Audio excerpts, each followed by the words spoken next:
এখান থেকে আমাদের শিক্ষার বিষয়টা যেহেতু রেকর্ড হয়ে ছড়িয়ে যাচ্ছে তামাম দুনিয়ায়, পৃথিবীর এই ময়দানে বিশেষ করে বাংলাদেশে কেউ যেন অত্যাচারী আর না হয়। সামনে যারা আসবে তারা যদি চেয়ারে বসে আবার ওদের মতো অত্যাচার করে, এ বাংলার জনগণ তাদেরকে এরকম জুতা পিটা করে বিদায় দেবে। সামনে এরকম পরিবেশ যদি আসে, জুতা পিটা করতে রাজি আছেন তো? কারা আছেন দেখে লিল্লাহে তাকবীর। আলহামদুলিল্লাহ ভাই।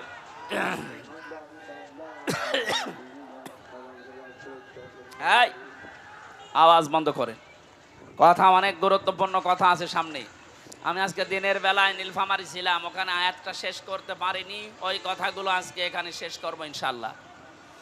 আজকে আমার তেলাওয়াতকৃত আয়াত ওই জায়গায় ছিল সূরা হজের ৭৭ নম্বর আয়াত। কত? এই আয়াতটার প্রথম দুই ভাগের কিছু ইঙ্গিত দিয়েছিলাম। অরকাউ অসজুদু, রুকু করো সেজদা দাও। ৩ নাম্বার শব্দটা ওখানে বলতে পারি নাই।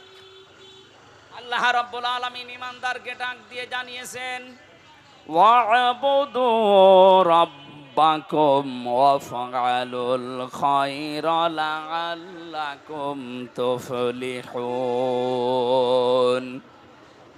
হে পৃথিবীর ঈমানদারেরা, আমরা ঈমানদার না বেঈমান? আরো জোরে বলেন তো, কোন বেঈমান আছেন? দেখেন আপনি আছেন নাকি?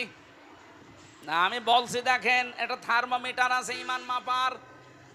নবীজি বলেন, ইদা সাররাতকা হাসানাতুকা ওয়া সাআতকা সাজ্জিআতুকা ফাআনতা মুমিন। সাহাবী প্রশ্ন করলেন, হে নবী, আমার যে ঈমান আছে আমি কিভাবে এটা বুঝবো?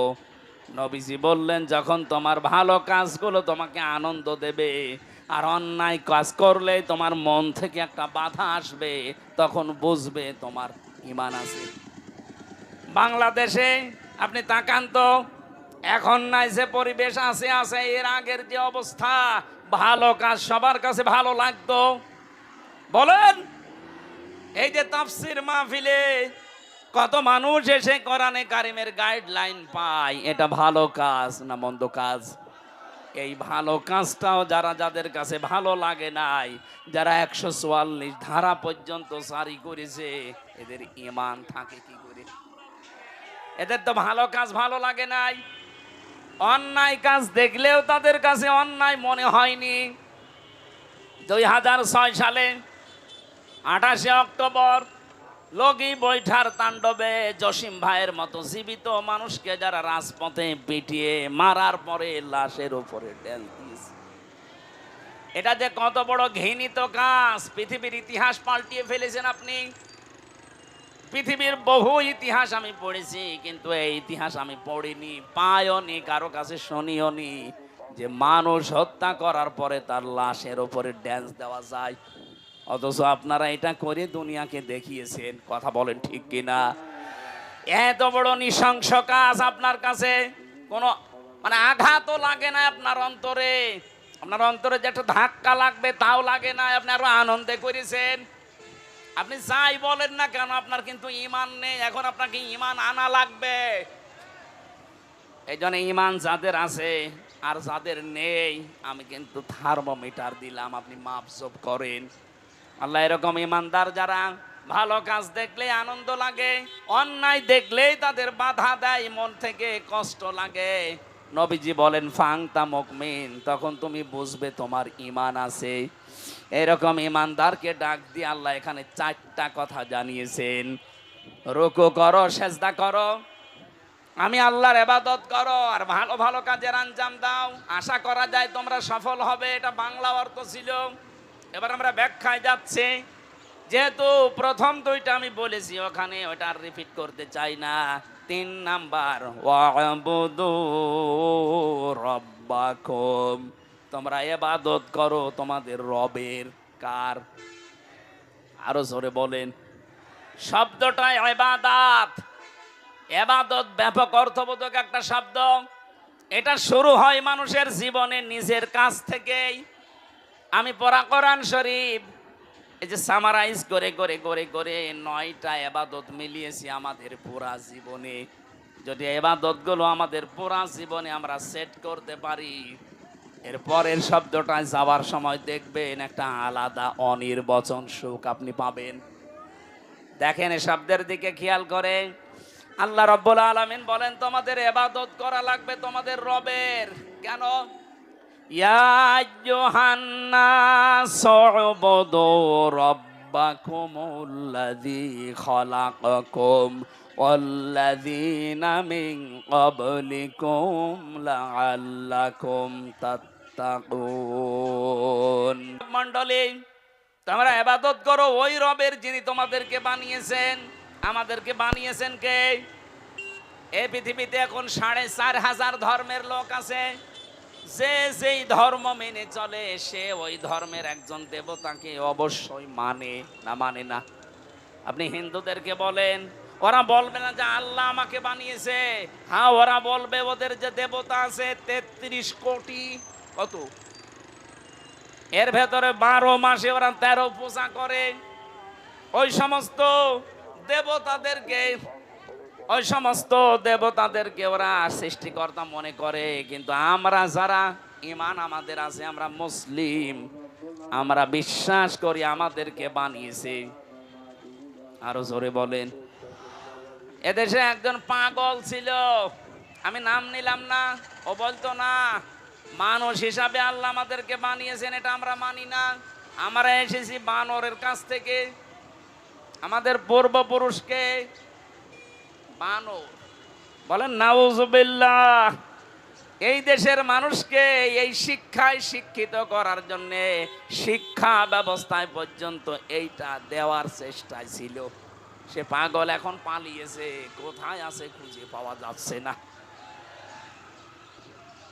ষাঁড়, ওর নাম সার না, ষাঁড়। জাফর ইকবাল কি সুন্দর নাম দিয়েছেন। অথচ এদেশের মানুষকে বেঈমান বানানোর জন্য, আল্লাহ ভোলা বানানোর জন্য বহু চেষ্টা চালিয়েছে, কিন্তু সফল হতে পারেনি। আমাদেরকে বানিয়েছেন কে? শুধু আমাদের না, আমাদের পূর্বপুরুষ যারা, আমাদের আদি পিতা হযরতে আদম থেকে শুরু করে সবাইকে কে বানিয়েছেন? আল্লাহ পাক বলেন তোমাদের সবাইকে আমি বানিয়েছি। এটা যদি সত্যিই বাস্তবতায় নিয়ে যেতে পারো, আশা করা যায় তোমরা আল্লাহ ভীরু হতে পারবে। এখানে কয়েকটা উদাহরণ আল্লাহ নিজের থেকে দিচ্ছেন। আল্লাযী জাআলা লাকুমুল আরদা ফিরাশা ওয়াস সামাআ বিনাআ ওয়া আনজালা মিনাস সামাই মা'আন ফাআখরাজা বিহি মিনাস সামারাতি রিজকাল লাকুম ফালা তাজআলু লিল্লাহি আনদাদা ওয়া আনতুম তা'লামুন। বলেন আল্লাহু আকবার। যিনি তোমাদের জন্য জমিনকে বানিয়েছেন বিছানা, আর ওই আকাশকে বানিয়েছেন তোমাদের জন্য বিশাল এক ছাদ। আকাশ থেকে তিনি পানি নাযিল করেন। এই বৃষ্টি অবতীর্ণ করা দায়িত্ব তার। পৃথিবীর কোন মানুষ সবাই মিলে যদি চেষ্টা করেন, এক ফোঁটা বৃষ্টি আকাশ থেকে নামাতে পারবেন না। এই ক্ষমতা আল্লাহ কাউকে দেয়নি। কৃত্রিম ভাবে হয়তো বৃষ্টি আসবে আপনার দ্বারা, তো আকাশ থেকে বৃষ্টি নাযিল করা এটা দায়িত্ব কার? কেন আমি করি জানো? আনজালা মিনাস সামাই মা'আন ফাআখরাজা বিহি মিনাস সামারাতি রিজকাল লাকুম। তোমাদেরকে খাওয়ানোর জন্য যে রিজিক লাগবে, আকাশ থেকে বৃষ্টি নাযিল করার পরে জমিনে আমি আল্লাহ ফসল তৈরি করি। এত কিছু তোমাদের চোখের সামনেই দেখো। ফালা তাজআলু লিল্লাহি আনদাদা। কখনো আমি আল্লাহর সাথে অন্য কাউকে শরীক বানিও না। কে বলছেন? আয়াতটা পড়ার পরে আমি বাংলাদেশের সাথে একটা জিনিস এখনো মিলিয়েছি। আমি আসার সময় মিলাচ্ছিলাম।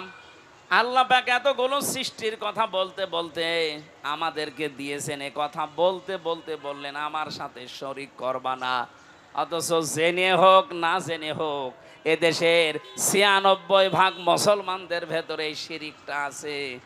অনেকেই এখনো পর্যন্ত বলছে ক্ষমতার উৎস জনগণ। এটা আল্লাহর সাথে অংশীদার স্থাপন করার নামান্তর। এক কথা বলেন না কেন? ক্ষমতার উৎসকে যারা এই কথা মানেন না, বিশ্বাস করেন না, যে মানুষগুলো বিশ্বাস করেন না ক্ষমতার উৎস আল্লাহ, তারা কিন্তু আল্লাহর সাথে শিরিক করছেন। আল্লাহর সাথে যারা শিরিক করে তারা হচ্ছে মুশরিক। এই কথা বলেন না কেন? জাতিকে আজ আবাহমান কাল থেকে এই দেশে মুশরিক বানানোর জন্য সূক্ষ্ম সূক্ষ্ম কিছু ষড়যন্ত্র আছে, এখনো চলছে। এটা থেকে আমরা এই জাতিকে মুক্ত করতে চাই। আজকে থেকে যাদের এই ছোটখাটো বিশ্বাসী আছে ক্ষমতার উৎস জনগণ, এক্ষুনি পাল্টাবেন, এক্ষুনি বিশ্বাস পাল্টান। এই বিশ্বাস নিয়ে আজকে বাড়ি যাওয়া লাগবে ক্ষমতার উৎসকে। ওয়াংতুম তাআলামুন, আরে বেটারা তোরা তো জানিস যে আমি সবকিছুর উপরে, এরপরও আমার সাথে অন্য কাউকে অংশীদার করিস কোন কারণে? ফালা তাজালু লিল্লাহি আনদাদা, আমার সাথে অন্য কাউকে জড়বি না। এমনকি আরো কিছু শিরিক এই দেশে আছে যারা আল্লাহর নামের সাথে অন্য কাউকে ডাকেন, এইটাও শিরিক। ওয়াদারুল্লাযীনা ইলহাদুনা ফি আসমাই, আল্লাহর নামকে তোমরা ইলহাদ করবা না, উল্টা পাল্টা করে ডাকবা না, পরিবর্ধন করে দিবা না। বাংলাদেশে বহু জেলাতে এখন এই জিকির হয়, আল্লাহ আল্লাহ আল্লাহ জিকির করার পরে ইয়া আলী বাবা, শাহ আলী বাবা, কেবলা বাবা, কেল্লা বাবা, ফতে বাবা, এগুলো চলছে না। এগুলো যে প্রকাশ্য শিরিক, আল্লাহর সাথে অন্য কাউকে জোড়া যাবে না। অথচ সুন্নি নাম নিয়ে আমার এই তাহিরি ভাইরা বহু মানুষকে বিভ্রান্ত করে জাহান্নামে নিয়ে যাচ্ছে।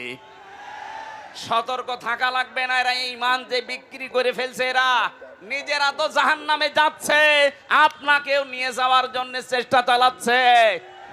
ওরা গোপনে কত কিছু পায় আপনি জানেন না। সুতরাং আপনাদের এই রংপুর, রাজশাহী এই দুই বিভাগে এই সুন্নি নাম নিয়ে যারা মানুষকে প্রকাশ্য শিরিক করায় তারা যেন আসতে না পারে। এই কথা বলুন। এরকম প্রতিটি জেলাতে আওয়াজ তুলবেন, আল্লাহর নামের সাথে যারা অন্য কাউকে ডাকো এটা শিরিক।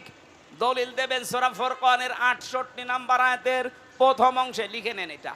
সূরা কি ফুরকান 19 নম্বর পারা, 4 নম্বর পৃষ্ঠা, 12 নম্বর লাইনে 68 নম্বর আয়াতের প্রথম অংশে আছে, ওয়াল্লাযীনা লা ইয়াদউনা মা'আল্লাহি ইলাহান আখারা, আল্লাহর সাথে যাতে অন্য কাউকে যে ডাকে তার শাস্তি হবে ডবল। কয়টা? এর পরের আয়াতে আল্লাহ জবাব দিয়েছেন, ইদাফ লাহুল আযাব, ইদাফ লাহুল আযাব ইয়াউমাল কিয়ামাহ, কিয়ামতের দিন তাদের শাস্তি হবে ডবল। সুতরাং এই কাজে বুঝে করেন আর না বুঝে করেন, আজকে থেকেই ফিরে আসবেন। আল্লাহর সাথে এই তাহিরির মতো অন্য কাউকে আর ডাকা, আরো জোরে বলুন। অনেকে বলেন হুজুর নাম ধরলেন, আরে ভাই নাম না ধরলে তো আপনি টের পাবেন না। ওরা যে জাতিকে শিরিক করে মুশরিক বানাচ্ছে, নাম ধরবো না করবো কি? আজকে থেকে সিদ্ধান্ত নেবেন, আমি আল্লাহ বাদে অন্য কাউকে ক্ষমতার উৎস মানি না। যদি কোনো দল এটা বিশ্বাস করে ওই দলে আমি নেই। এটা কি শুধু সামিয়ানার নিচে না, মানে সামিয়ানার নিচ থেকে আপনি নিয়ে যাবেন না। হয়তো জিকিরের বেলায় আপনি আল্লাহ বাদে অন্য কারো নামে কেল্লা বাবা, ফতে বাবা, ইয়ালি বাবা জিকির করবেন না, কিন্তু ক্ষমতার উৎস জনগণ এইটা আপনি পাল্টাতে পারেন না। কি হয়েছে বলেন তো? আপনার কি মিথ্যা মনে হচ্ছে? কোরআনের কথা শোনার পরে যাদের মিথ্যা মনে হয় তারা কিয়ামতে যখন জাহান্নামের গেট দিয়ে ঢুকবে, ফেরেশতারা বলবে কি, তোমাদের কাছে কোনো নবী রাসূল যায়নি? আলেম ওলামা যে এ কথা কি তোমাদের বোঝায়নি যে ক্ষমতার উৎস আল্লাহ? এ কথা বোঝায়নি? তারা বলবে হ্যাঁ বলেছিল। ক্বালু বালা قد جاءنا نذير فكذبنا وقلنا মা নাযালাল্লাহু মিন শাই। আমাদের কাছে সতর্ককারী হামজা এসেছিল, আমাদের কাছে সতর্ককারী মাওলানা আব্দুস সাত্তার এসেছিল, কিন্তু মনে মনে হতো যে না, এরকম কিছু আল্লাহ নাজিল করেনি, ও মনে হয় মিথ্যা কথা বলছে। এরকম মানুষ দেশে নেই। এই কথা বলে না কেন?